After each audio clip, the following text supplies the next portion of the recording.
There was a cold wind blowing when Tim came out of school. It blew into his face as he cycled home.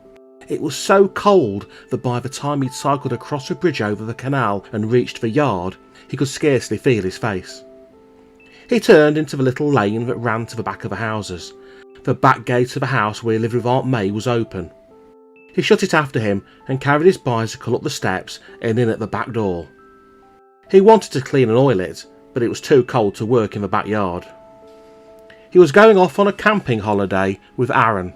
There was only one more day of school before the week's holiday, which his school always had in October, and he wanted to get everything ready. It was Thursday evening. School ended on Friday, and they had planned to start on Saturday. "Is that you, Tim?" Aunt May called up from the kitchen as he came in. "Tea's ready." Tim propped the bicycle against the wall in the passage and went downstairs to the basement. "It's a bit early, isn't it?" he said. "Yes," said Aunt May, "but I'm going out. They're having a special sale at the shop this evening and they want me to help. Tea's all ready. I was hoping you'd get home in good time." Aunt May worked part-time in one of the shops in the town, and she was often out in the evenings. "You look cold," she said as she poured a cup of tea for Tim. "You're not really going off camping in this weather, are you?" "It'll warm up," said Tim. "There's often a week of fine weather in October." "Well, you can go if you want to," said Aunt May, "but take care of yourself, that's all. Now, don't make too much noise. Miss Flint isn't feeling very well today." Miss Flint was one of the lodgers. "And if you're going to clean that bicycle indoors, make sure you put some newspaper under it. I don't want the back hall in a mess." "I will," said Tim. As soon as tea was over, Aunt May went out. Tim spread some newspapers on the floor inside the back door and started to work on his bicycle. It didn't take him very long. The bicycle was an old one and Tim often cleaned and oiled it. He had saved up to buy it himself, doing odd jobs for people. He knew that it would have to last him a long time. Aunt May hadn't any money to spend for bicycles, even second-hand ones. When he had finished, he went upstairs to his bedroom in the attic to start sorting out the things he was going to take with him. It was cold up there. The wind was whistling in through a narrow space where the window didn't shut properly. Tim found an old handkerchief and stuffed it into the crack. As he did so, he looked down into the yard. The old tree in the middle of the yard was creaking in the wind. There were dark clouds overhead as if a storm was coming. As he looked down, Tim thought he could see somebody standing under the tree, but when he looked again, there was no one there. He picked up the haversacks that fitted over the carrier on his bicycle. He set them on the bed ready to pack, and took another look out of the window. There was a shadow under the tree. "I wonder if there are hidden people about," Tim said to himself. "It's just the kind of night when they might be there." He went across to the little chest of drawers. He pulled open the top drawer, pushed his hand in under his clothes, and pulled out a strange old silver coin with a hole in the middle of it. A thin silver chain had been threaded through the hole. The coin was a magic token. When Tim was wearing it, he could see the hidden people. The hidden people could only be seen by somebody wearing a magic token, a silver coin or a silver key. Tim slipped the chain over his head, pushed the coin down under his sweater, and went back to the window. There was no one in the yard, and yet Tim had a strange feeling that he might have just missed seeing someone. He turned back to his room and began to take things out of his drawers and put them on the bed. He kept going back to the window to look down into the yard, but he saw no one. By the time he'd finished packing, it was nearly dark, and the streetlight had come on. A light came on in Aaron's bedroom, in the house in the far corner. Tim picked his torch up off the bed. He put out the light, crossed over to the window, and switched on the torch. Then he swung it in a wide circle. Aaron must have been looking out, for almost at once his window went dark, and there was an answering circle of light. As soon as it went out, Tim began to flash his message. When they first had torches, Tim and Aaron had their own signals, and they still used some of these, but now, for most of their messages, they use Morse code. They had both learnt the Morse code so that they'll be able to talk to each other across the yard at night. "Have you seen anyone about?" Tim flashed. Aaron had a magic token too. It was a silver key. If there were hidden people in the yard, Aaron might have seen them. "No," came the reply. "Have you?" "No," signalled Tim. He pushed the top of his torch so that it now shone green, and then he sent one long and one short flash. This was one of their private signals. It meant, "I'm coming over." Tim ran downstairs and opened the front door. A cold wind blew in past him and a door in the house slammed behind him shut. He looked quickly under the old tree. There were dark shadows under it, but they were only shadows. There was no one there. As Tim pulled the front door behind him and ran across the yard, he saw the door of Aaron's house open and Aaron came out. They met on the steps. "Was there anyone?" asked Aaron. "I've got the silver key around my neck now, but I can't see anyone." "Nor can I," said Tim. "But all the same, I think there's someone about. I just feel as if there is." "Were you wearing your coin?" asked Aaron. Tim nodded. "I shouldn't worry then, Tim," said Aaron. "If any of the hidden people were around, we'd be sure to see them. I'll wear the silver key tonight and tomorrow too, and we'll soon be off. Where's Sebastian? He'll know if anyone's about." Sebastian was Tim's cat. He was one of the strange ones. His mother had been an ordinary cat, but his father was one of the hidden people, and so Sebastian spent almost as much time with the hidden people as he did with Tim. "Haven't seen him all day," said Tim. "He was off before I woke this morning, and he hasn't come back yet." "He'll be back tomorrow," said Aaron. "He knows we're leaving the next day." He shivered. "Come inside," he said. Tim shook his head. "I'd better go back. Aunt May will be home soon, and I want to be there when Sebastian gets in," he said. "All right," said Aaron, "but don't worry. If there are hidden people about, somebody will tell us soon enough. I'll see you tomorrow." Aaron went in, and Tim ran back across the yard. He looked out of his bedroom window as soon as he got upstairs and saw two short green flashes from a window in Aaron's house. That meant, "Are you all right?" They used green or red lights for their own private code and white for messages in Morse. Tim sent a single green flashback. Yes. Aaron's torch swung in a green circle. That meant, "I'm going to stop signalling. Good night." Tim swung his own torch in a green circle and Aaron's went out. Tim went on packing and sorting out his things. Every now and then he looked out of the window, but he saw no one in the yard. It was getting late when at last he saw Aunt May come into the yard. He ran downstairs to meet her. She had bought some fish and chips on her way back home, and they ate them together by the fire in the kitchen before Tim finally went upstairs to bed.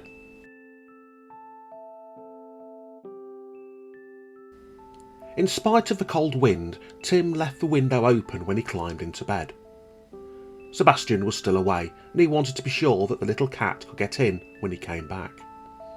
Tim knew he needn't worry. Sebastian had his own way of opening windows, but all the same, he didn't want to take any chances. He hadn't been asleep very long when there was a loud clatter on the floor, and something, or someone, landed on the bed. Tim sat up. "Sebastian?" he said into the darkness. There was a loud purr, and Sebastian walked up his legs and stood on his knees. Tim stroked him. Sebastian arched his back under Tim's hand. "Arrrr," he said. He sounded very pleased with himself. "You're cold," said Tim. "Come into bed." Sebastian jumped sideways onto the floor, still purring. Tim looked down. He saw a long shape lying there and guessed what it was. "A broomstick?" he asked. Sebastian purred loudly. He flicked his tail and the broomstick lifted off the floor. It was quite clear that Sebastian was ready to go somewhere. Tim climbed slowly out of bed. "What on earth is happening now?" he asked.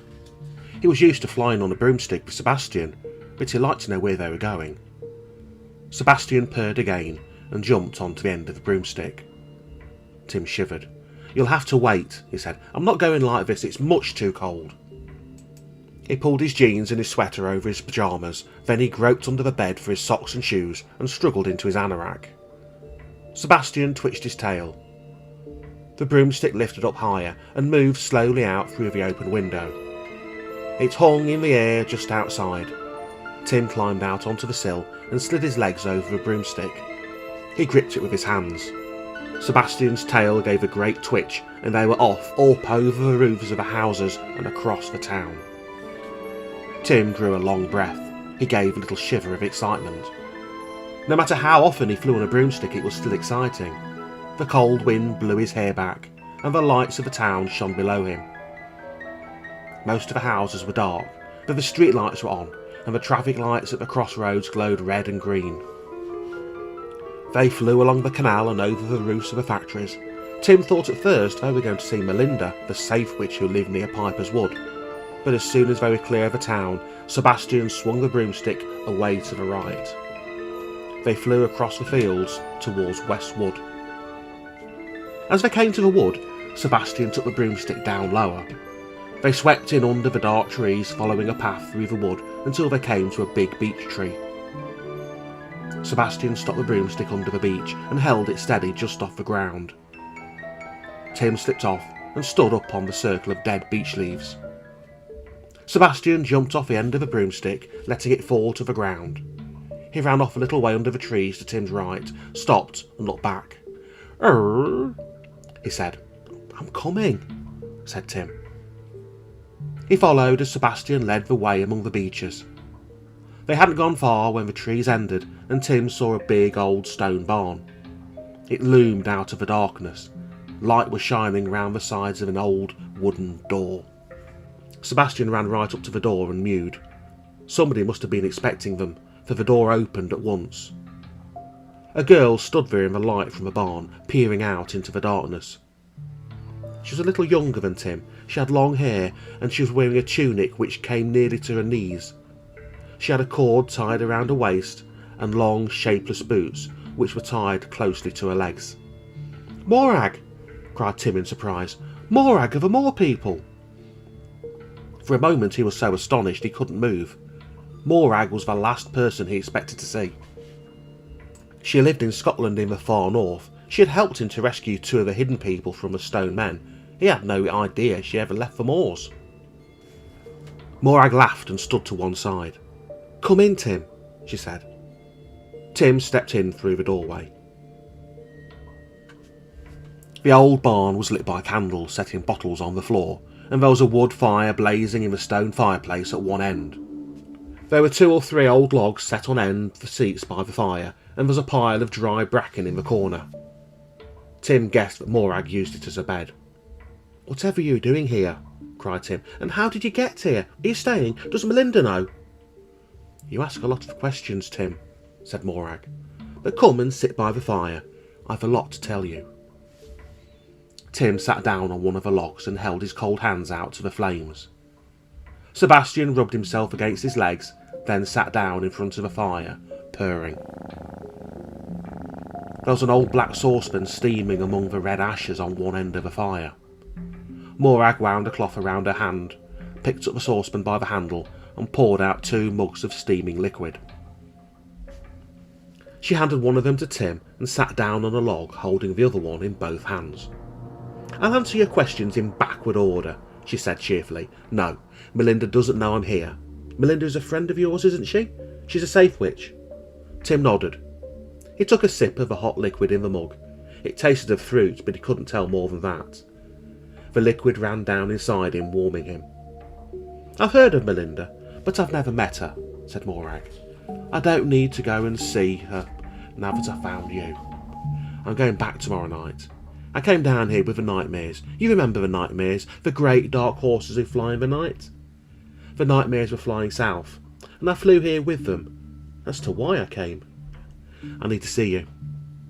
"Why me?" asked Tim. "What do you want me to do?" Morag laughed. "Isn't it enough I've come to see you?" she asked. Tim shook his head. He knew Morag. "You wouldn't leave the moor and fly south just to see me," he said. Morag laughed again and nodded her head. "You're right, Tim," she said. "Of course I'm glad to see you, but I do want your help. I want you to fly north with me." "But I can't," said Tim. "Aaron and I are going off camping." "Just listen before you say no," said Morag. She clasped a knee in her hands and stared into the fire for a moment. Tim looked at her. He could see she was troubled about something. She was thinking hard. She looked tired and thinner than when he'd last seen her. The wood crackled and a flame shot upwards. "The Moor people, my people, are in trouble, Tim," she said slowly. "We live on the wild moors in the far north, eastwards to the edge of the mountains, and westwards as far as the sea. The people of the Moonlight live on some of the islands off the shore. Have you ever seen the people of the Moonlight?" Tim shook his head. "They're a strange people," said Morag. "Even the hidden people can only see them when there's a moon. They are pale and silver, and you can see through them as if they were made of mist. As I said, they live in the islands, but this year they've come onto the mainland, onto the moors of the Moor people. That wouldn't matter, we can drive them away easily enough. All we need to do is light our fires and drive them away with flaming branches. They're afraid of fire. But now they've found someone else to fight for them, someone who is stronger than we are. He is Weirden, the smith.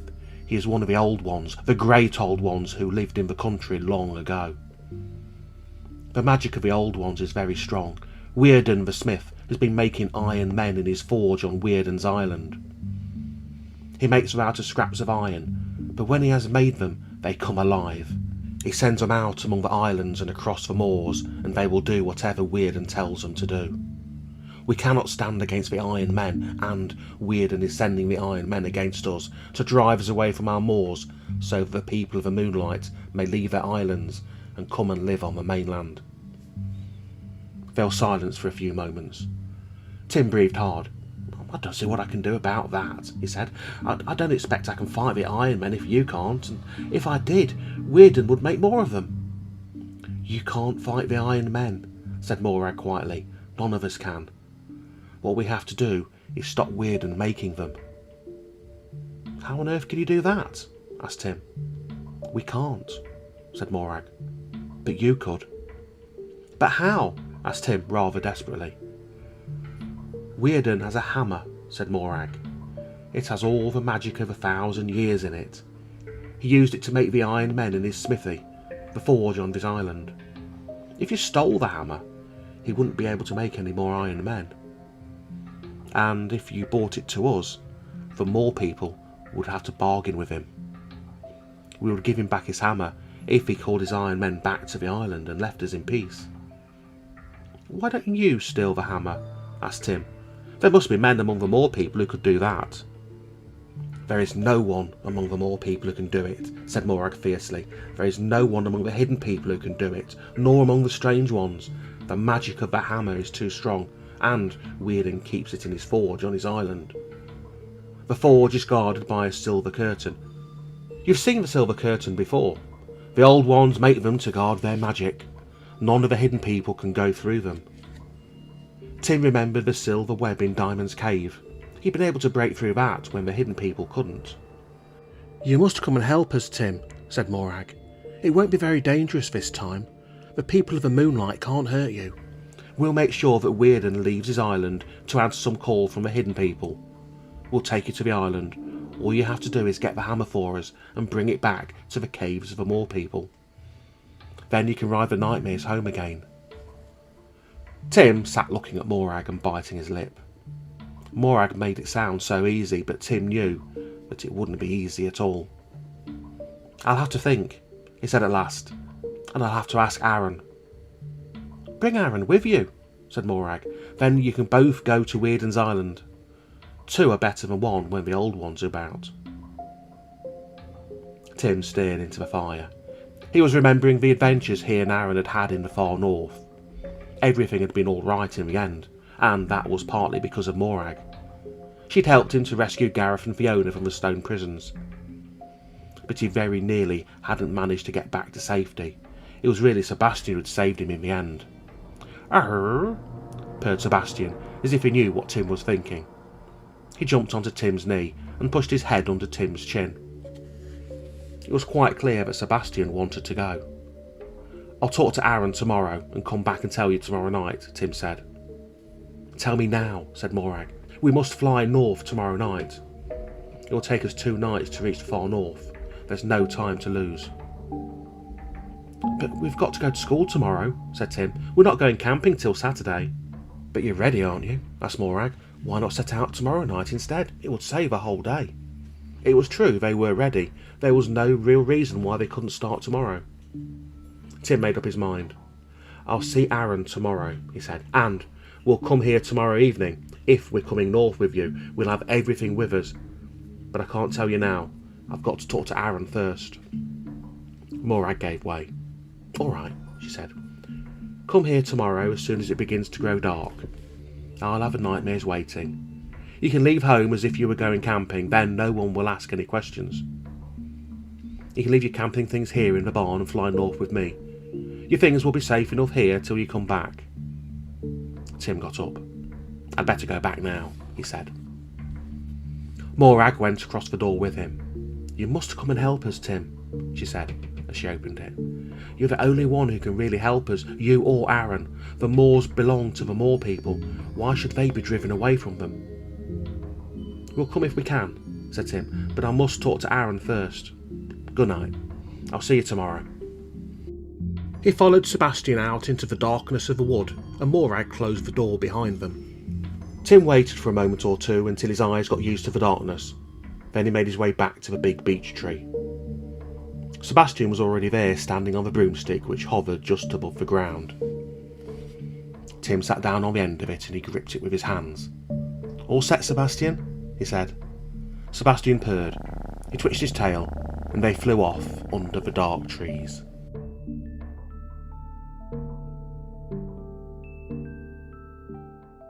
Tim and Aaron walked to school the next morning, leaving their bicycles behind for safety's sake. Both boys had packed. Aaron had already loaded his bicycle, and Tim only had to strap everything on to be ready. The little tent was folded, all ready to go on the carrier, and his sleeping bag was stuffed into its waterproof cover. Tim waited until he turned out of the yard with Aaron, and then he began the tale of everything that had happened the night before. As he listened, Aaron grew more and more excited, but he let Tim finish the whole story before he said anything. "So you see, I think we'll have to go," Tim ended. "Of course we'll go," said Aaron. "It'll be a really exciting adventure, Tim. It's much more exciting than just camping. And we'll be careful. We know more than we did last time." "We don't know anything about Weird the Smith and the Iron Men," said Tim. "We'll find out," said Aaron. "The more people will help us. You remember how they helped us before? We'd have been lost without them." "I know," said Tim, "and that's why we have to help them, now."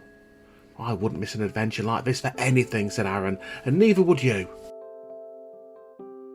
"I'm not so sure about that," said Tim, "but we'd better go."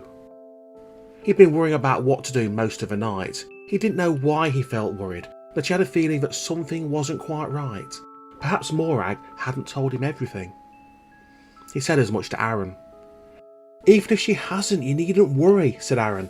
"You know that we can trust Morag. Remember how you trusted her before, and how all the Moor people helped us." Tim remembered how brave Morag had been when they'd been fighting the Wind Witches and the Stone Men. Aaron was right. Of course he could trust Morag. "All right," he said, "we'll go. We must help them."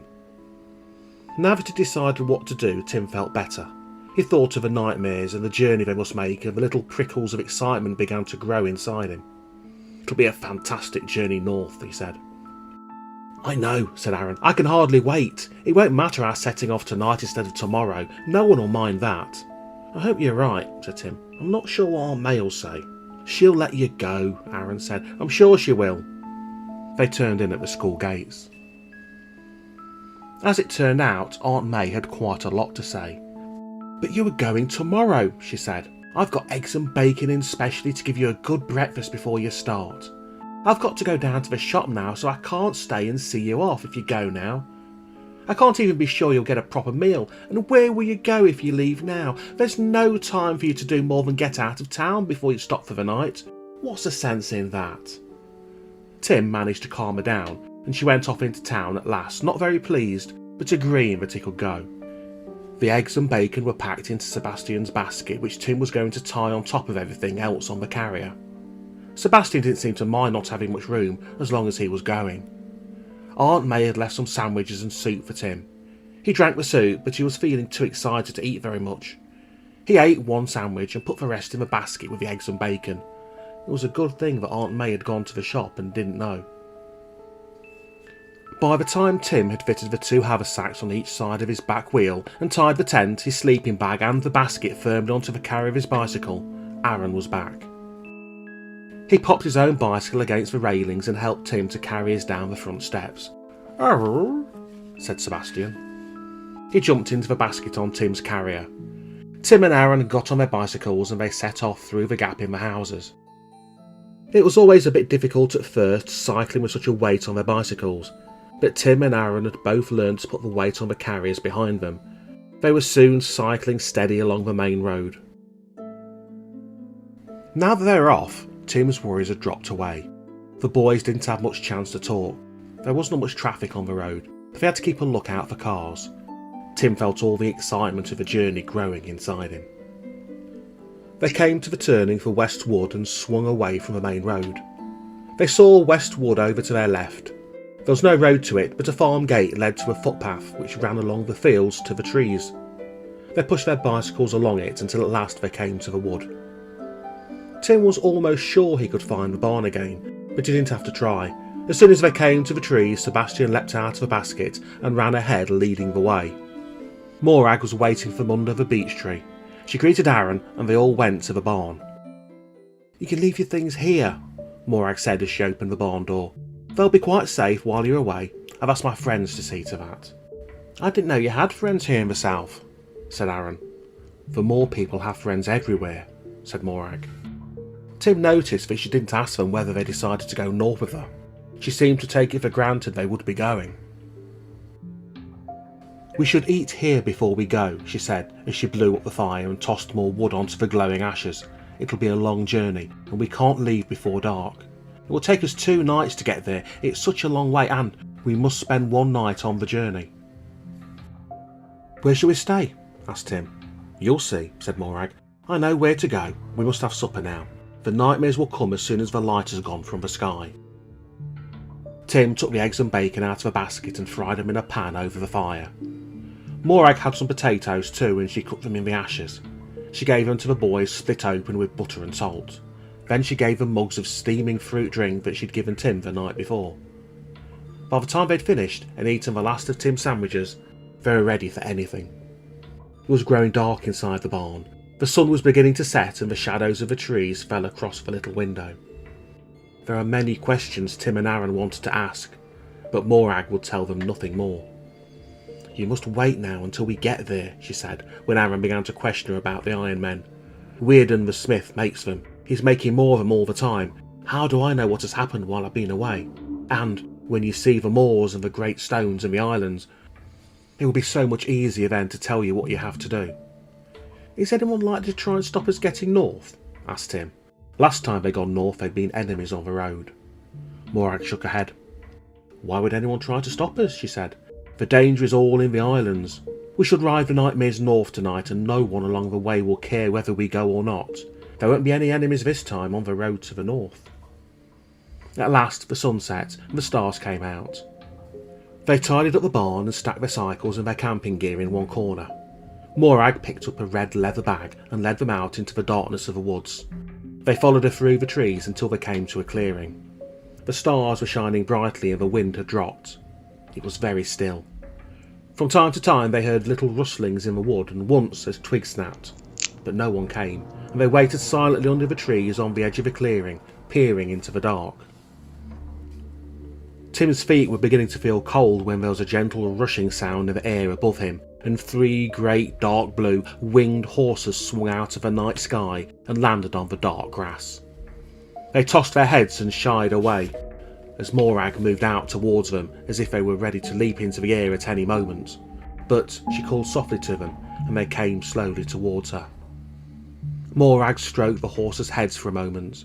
Then she set the leather bag down on the grass and took out 3 silver bridles. She slipped one onto each of the horses.